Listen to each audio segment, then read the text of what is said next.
సోకే అవకాశం కూడా ఉంటుంది. ఆ ర్యాషెస్, అది స్కిన్ ఇన్ఫెక్షన్ ఉంటుంది కాబట్టి సుఖ వ్యాధులకు దూరంగా ఉండాలంటే ఆరక్షిత శృంగారం అంటే కండం వాడుతూ శృంగారం చేయాలి.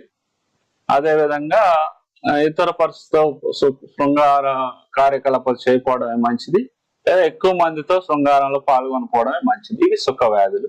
ఈ సుఖ వ్యాధులు వచ్చినప్పుడు మాత్రం మనకి 10 days లోపలే, 1 week లోపలే లక్షణాలు బయటపడతాయి. అవేంటంటే అంగం నొప్పి, మంట, చీము కారడం, రక్తం కారడం, ఇన్ఫెక్షన్, ర్యాషెస్, సోర్సెస్, నోట్లో కురుపులు, వీపు మీద, చంకలు ఎక్కడ ఒక దగ్గర కురుపులు అవ్వడం, ఇవన్నీ కూడా సుఖవ్యాధానికి లక్షణాలు.